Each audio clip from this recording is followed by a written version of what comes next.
Ini ku ahli sunnah ciri khasnya niku mbok wong tau dosa kaya apa tetep dianggap Islam. Ada kelompok ekstrim khawarij sing darani wong nak dosa niku berarti wis napa kafir. Jadi itu efeknya luar biasa dari madhab-madhab itu. Lalu kenapa madhab Abul Hasan As-Sadili yang kita pilih?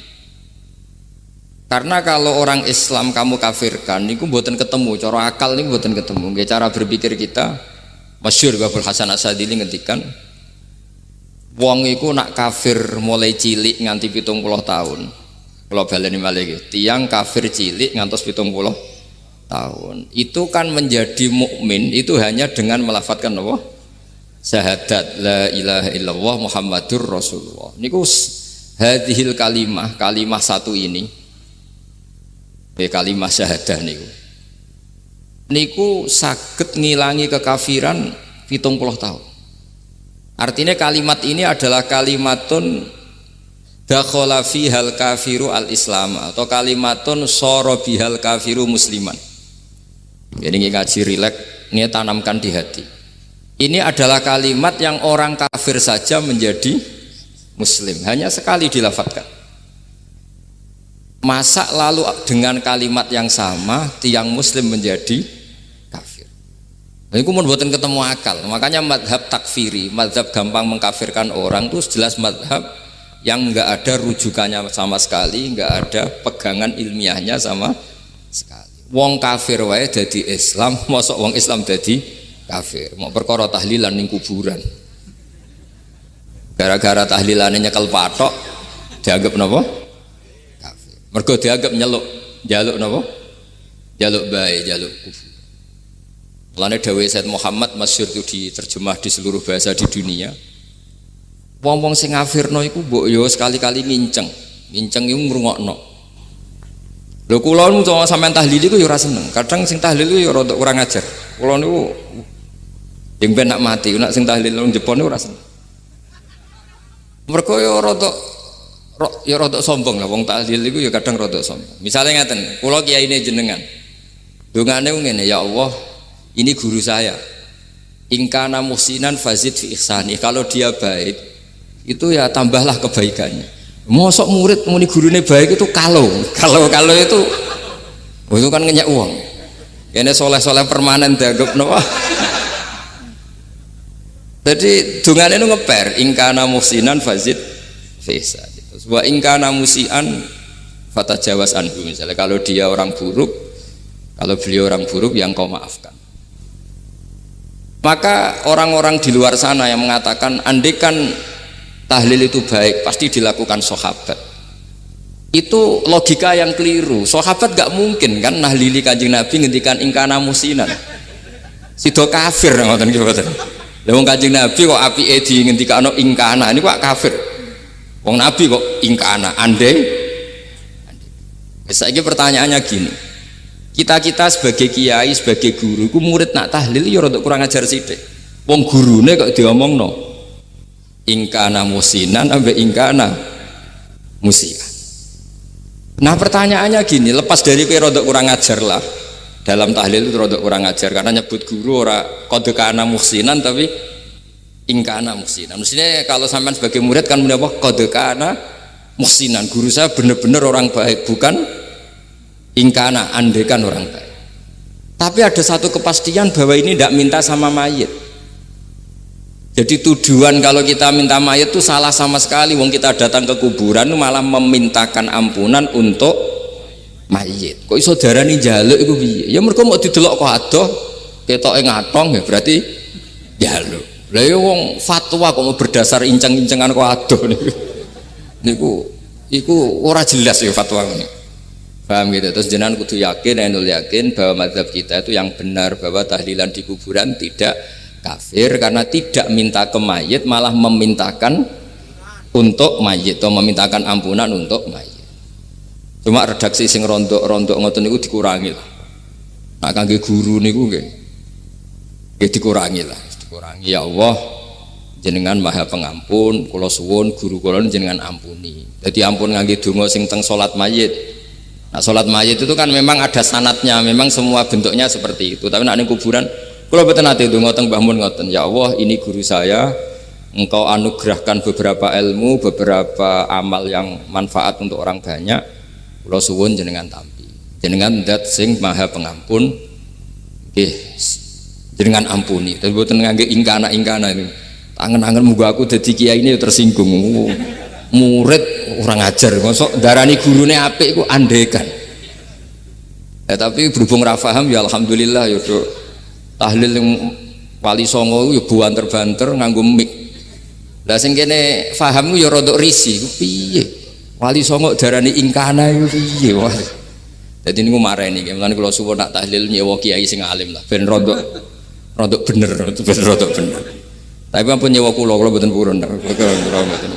Kula nu gak ada pondok dadi mboten saya masyhur susah diundang orang kecuali yang ada hubungan guru, hubungan sarang. Karena beliau lama sekali ngajar di MGS. Beliau Gus Maksum itu lama ngajar di MGS. Jadi saya itu hanya datang di orang-orang yang pernah khidmah di sarang, terus yang pernah keluarga sepuh. Saya datang ke Jakarta ke Pak Quraisy Shihab itu ya karena Pak Quraisy itu lama sekali bikin diskusi-diskusi tafsir. Akhirnya saya termasuk pengajar di pondok beliau. Jadi faktornya ya hanya karena itu, bukan yang lain. Terus kalau suwun nggih, jenengan kedah yakin kalau faham takfiri yang memudahkan mengkafirkan orang lain itu faham yang salah, karena itu bahaya. Terus bahaya kedua secara fikih. Secara fikih itu nanti repot. Kalau nanti di salah satu seminar itu sudah mau zuhur, ketemu satu narasumber yang gampang mengkafirkan orang, itu separuh masjid kebetulan mereka banyak yang bisa ngaji itu terus gak sholat zuhur, ditanya sama mereka, lu kok gak sholat zuhur, ini sudah masuk waktu, kan sholat hanya wajib untuk orang muslim, kita akan kafir ya karena dikafirkan tadi kan, kalau kita akan dikafirkan. Akhirnya gak kafir sholat. Efek dari mazhab itu panjang. Kalau betul faham mereka itu betul, berarti yang sudah kafir, orang kafir itu wajib sholat enggak kan? Itu malah panjang kan, karena terus menjadikan orang Islam tidak sholat. Nanti ke masjid tidak boleh, orang kafir nggak boleh masuk masjid. Itu efek fikihnya panjang. Jadi kalau suwun mazhab Abil Hasan Asyadili niku dipegang. Nah itu madhab beliau itu implementasinya di teng kitab Hikam nih.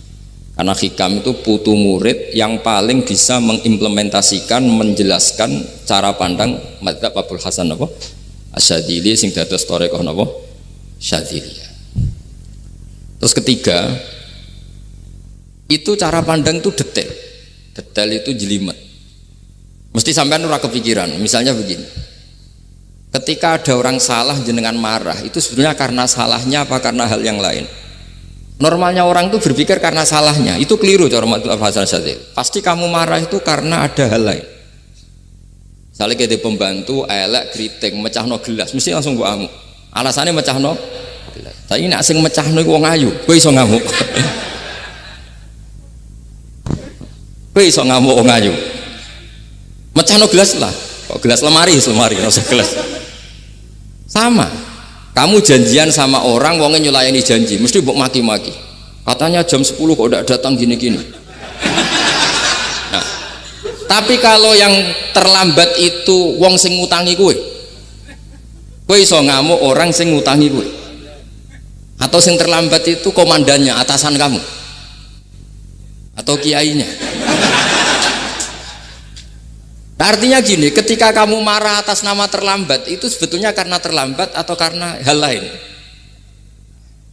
Nah, maksiat juga gitu, cara pikirannya Abul Hasan Asyadzili. Ketika kowe roh misalnya cawe wedok maco naik ninja atau apa, mesti kowe darani wah luput suwuk.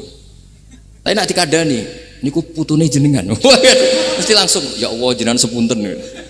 Jadi sebenarnya kita kebencian sama orang lain itu karena kebetulan itu tidak keluarga kita. Coba kalau itu keluarga kita, pasti kita mikir ulang. Kowe gedeng wong ra salat, Mesti sebabnya dua, satu tidak sholat, dua kebetulan itu tidak anak kamu. Kalau itu anak kamu, kamu pasti istighfar berhari-hari untuk dimaafkan Allah, bukan maksud no. Tapi kalau orang lain kue, pertanyaannya sebetulnya kamu benci itu karena tidak sholatnya apa karena plus dia tidak anak kamu? Nah itu pikirannya Abul Hasan apa? Kue ngamuk itu gelas pecah itu perkara itu pecah gelas apa plus yang pecah elek. Nah itu pecundang kita, itu cara pikiran Abul Hasan. Kita ini pecundang itu enggak fair. Kenapa? Betul fair. Nah itu terus beliau diantaranya punya cerita Nabi Ibrahim itu pernah diangkat ke Allah di alam malakut. Di alam malakut kemudian ini ada di kitab Hikam juz 2 halaman 4 yang di bab ini yang saya baca. Ini cerita terakhir nih, bantu pun sampai tak ngaji suwi-suwi ra mesti paham atau sediluk. Nak sediluk kan dia alasan, kenapa ora paham? Salah Gus Pak ngulangi sediluk. Lah nak suwi sampean ra paham malah ribet kan? Diulang suwi ra paham goblok tenan berarti kan gitu. Nah ini untuk menjaga harkat dan martabat niku ngajine sediluk mawon dan takoki malaikat. Kenapa ora paham? Salah Gus Pak ngajine sediluk. Jadi duwe napa? Alibi lah gak ada napa? Pembelaan. Nabi Ibrahim itu diangkat di alam malakut karena beliau seorang nabi melihat orang maksiat, ditanya sama Allah, ya Allah itu orang-orang maksiat itu makan dari rizkimu, menempati bumimu dan semua fasilitas engkau bikin. Lalu menurut kamu gimana Ibrahim? Ya bunuh saja, matikan saja. Sama Allah dituruti. Melihat lagi ada maksiat yang berbeda, selalu Nabi Ibrahim usul itu dimatikan. Jadi Ibrahim pernah jadi garis keras lagi, keras sekali. Lalu suatu saat Nabi Ibrahim itu disuruh nyembelih Ismail. Disuruh nyembelih apa? Ismail. Baru disuruh nyembelih Ismail, Nabi Ibrahim tanya, ini anak saya ya Allah, ini samratu fuadi, ini buah hati saya, kenapa engkau nyuruh menyembelih? Secara ngetikane pangeran, apa kamu tidak ingat ketika tak angkat di alam malakut beberapa hambaku kamu usul supaya tak bunuh? Cara Jawane, cara Jepone kuwi ora rasane dadi aku. Aku iku pangeran sing gawe aku enak wae usul-usul kon mateni jare. Saiki gentenan, saiki anakmu sembelih. Rumangsamu dadi pangeran gak sayang mbek kaula. Kowe tak dadekno nabi ku kon dakwah ora kon mateni. Nabi Ibrahim nangis. Nah inilah perbandingan bagi kita. Sebenarnya saat kita benci maksiat itu sebetulnya di hati kita itu tidak hanya maksiat, kita ada dak fairnya, plus itu dak orang yang terkait dengan kita. Jika misalnya mau wangkel, misalnya penyanyi sing piye mau wangkel, suatu saat penyanyi gue aku, masa gue gelem dadi bojomu, hilang mangkelmu kan? Jadi pecundang, kita ini sebetulnya pecundang. Nah, syukur-syukur memang makom kamu sudah tinggi, memang benar-benar benci karena maksiat, paribasane wayu gelem mbok rabi tetap mangkel. Tapi saya tidak yakin soleh-soleh seperti ini imannya sampai seperti itu tidak yakin. Dan saya kalau yakin begitu berarti keyakinan salah itu salah dan bodoh itu, karena itu nggak terbukti. Makanya ini kitab baru kalian kitab Hikam, karena ini acara ngaji Hikam kula waos sedikit mawon kula waos ini jawabannya Nabi Ibrahim ketika disuruh nyembelih Ismail teng halaman 4 juz 2. Allahumma hadza waladi wa samratu fuadi wa ahabbun nasi ilayya fasami aqailan yaqul ama tazkurul lailah allati sa'alta fiha ihlaka abdi awama ta'lamu anni rahimun bi ibadi kama anta syaqiqun bi waladik. Jadi Ibrahim, anak kamu sembelih. Kata Ibrahim, ini enggak mungkin Gusti, ini buah hati saya, kenapa engkau minta ini tak sembelih? Apa kamu tidak ingat pernah mengusulkan saya menghabisi sekian hamba saya? Kalau kamu bisa sayang anak kamu, saya juga sayang hamba-hamba kue nak we. Mikir. Jadi makanya kalau suwon kita ini hidup harus insaf. Nak kira dia duit, iku yo mangkal tenan loro tenan. Terus bojomu mbok kon sabar pas kue ra ngekeki duit, iku yo ora fair. Yo ben-ben ngamuk. Satu kelihatan cerdas. Memang kondisi nggak punya uang itu harus ditanggapi dengan marah, masa diapresiasi. Pinter mas kowe saiki dadi wong zuhud. Wah, ya ribet kan. Wes jos Mas sampean. Saiki ra duwe dhuwit, sampean wis dadi wong zuhud, wong waro. Tapi udah mati bareng saiki. Jadi sebetulnya Allah bikin emosi itu andaikan boleh dibahasakan wis dipikir. Walau la dafwa inna safa'dhum bi ba'dil lafasadatil ard. Jadi bumi ini sebaiknya itu diisi dengan sekian perbedaan. Tapi tidak konflik loh, perbedaan dengan konflik itu beda. Saya ulang lagi, bumi ini sebaiknya diisi dari sekian apa? Perbedaan, karena justru itu bagus. Saya itu berkali-kali bilang, andaikan tidak ada pikiran kedua, ini dunia ini sudah rusak. Harus ada pikiran kedua. Misalnya ono wong kok terlalu apik mbek kanca, mesti bojone sampet. Wong gak men ngopi mbek kancane ra tau ngapi mbek bojone. Tapi kalau ngopi mbek bojone terus, mesti kancane sing sampet. Wah, jok rabi lali kanca. Ribet. Manusa itu ribet. Kados kula dugi mriki ini hormat Gus Maksum. Nggih mungkin tok ganjaran. Tapi untuk dosa sidik-sidik ninggal pondok. Jadi ya sudah. Ya mau tidak mau karena memang hidup itu tidak banyak pilihan. Ada orang sering ibadah di masjid sholat itu ya bagus, tapi dia pasti tidak baik dalam sistem sosial. Umpama wong soleh kabeh ning masjid itu donya akeh sing mati karena tidak ada tim SAR paling murah. Loh iya kan, wong kecelakaan itu penolong pertama itu orang yang di masjid apa sing tukang ning dalan-dalan. Artinya sing ning masjid iktikaf mesti ra duwe ganjaran nulung wong kecelakaan. Artinya ada kebaikan yang pasti nggak bisa dilakukan orang yang sedang di masjid. Andai kan yang di jalan tuh orang-orang soleh itu wah dunia sebaldatun thayyibatu warabun ghafur. Loh ya betul. Nabi pernah ditanya sahabat, ya Rasulullah kita ini senengane ngegeng di jalan. Ya kata Nabi ya sudah nggak apa-apa asal a'tut thariq haqqaha. Ya kamu memberi haknya jalan. Apa itu? Amar ma'ruf nahi mungkar. Maksudnya nahi mungkar gini. Misalnya di bus itu ada orang soleh mayoritas, itu sing nyopet ya wedi, mergo mesti ditabuki wong akeh. Kalau yang di perapatan wong soleh kabeh, sing beda wedok ya isin. Mergo sing perapatan wong soleh kabeh. Nah, masalah iki ra soleh kabeh, kemari ribet kan gak soleh kabeh. Jadi sebetulnya Indonesia itu aman kalau yang di jalan tuh soleh semua karena perempuan lewat gak diganggu, ada copet gak berani, semuanya aman. Maka di Islam itu menyebut kebaikan itu jumlahnya banyak sekali. Tidak bisa kamu wah hebat-hebatnya wong sing ning masjid terus, tidak bisa seperti itu. Andai kan semua orang di masjid, nah ono kecelakaan pertama yang nolong siapa? Nah ono wong golek alamat tuh takok sapa wong kabeh ning jero masjid. Ribet kan? Nah, makanya ini Quran bikin aturan wala taq'udu bikulli siratin tu'iduna wa tasudduna an sabilillah. Yang enggak boleh itu duduk di jalan sambil mengganggu atau mengancam hal-hal yang baik. Tapi kalau duduk di jalan justru membantu hal-hal yang baik, maka ini disyariatkan oleh Islam.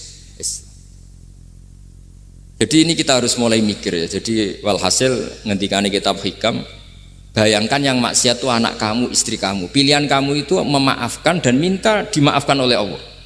Tapi ketika orang lain kamu minta supaya dilaknati Allah, ini tidak fair. Jika kita diajari guru-guru kalau minta ampun ighfirli wali walidayya wali jami'il muslimina wal muslimat, masih dikata wali jami'il muslimina al muslimat wal mu'minina wal mu'minat. Itu filosofi yang luar biasa, kata jami' semuanya ya Allah engkau maafkan. Bukan keluarga saya tok, siapapun yang berkontribusi terhadap Islam ini engkau maafkan. Begitu juga di muqaddimah khutbah kula suwun harus ditradisikan wala alihi wa sahbihi ajmain. Kata ajmain ini kata pembeda. Mungkin orang baca hanya rutin, tapi kita yang nekuni ilmu, ajmain ini kata kunci. Fa inna ahlas syiah akramu sahabiyan wa ahanu sahabiyan akhar. Jadi tradisi madhab syiah itu apa? Ada sahabat yang begitu dimulia-muliakan berlebihan kayak Sayyidina Ali, dan ada yang dihinakan kayak Abu Bakar dan Umar. Lalu pembedanya dengan ahli sunnah apa? Kita menghormati sahabat wa sahbihi ajmain. Jadi hadhil kalimah kalimatun fariqah. Ini kalimah pembeda. Jadi ajmain buatan kalimah rutin terus ono jimati ono kasiate ini buatan. Kita maklumatkan ke seluruh dunia bahwa mazhab ahli sunnah ditandai dengan wa ala alihi wa sahbihi ajmain. Makanya dawe Basim wa nukrimu ahlal bait wa nukrimu jami'a ashabar Rasulillah sallallahu alaihi wasallam. wa nukrimu jami'a ashabi Rasulillah sallallahu alaihi wasallam. Ciri utama mazhab Ahlussunnah apa? Menghormati keluarganya Nabi dan menghormati seluruh, ada kalimat apa?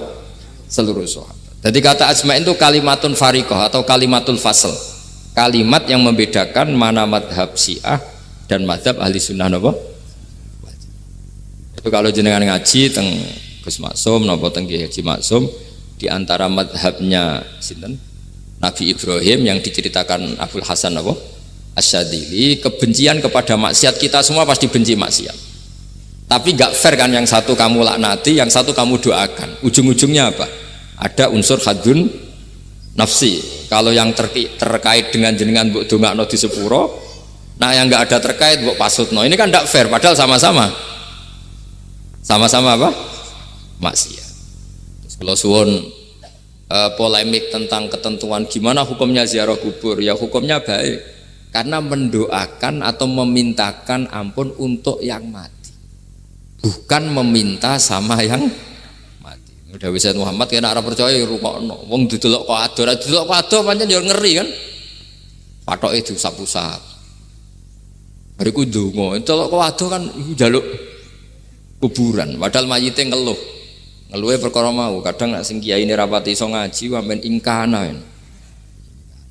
wali kok darani napa? Ya Allah, jika mayit ini, andekan mayit ini baik, maka dan andekan tidak, lho cara kowe dadi mayite bocah ora jelas mayit. Nah, makanya ini cobalah kalau sholat jenazah tidak apa-apa doa itu karena sanatnya seperti itu. Kalau doa guru ya diatur-atur yang baik lah, langsung mawon ya ghafiratunu wal khotiat gini-gini, saya mohon beliau amal baiknya jangan terima, amal buruknya jangan ampuni, karena guru juga manusia tidak nabi.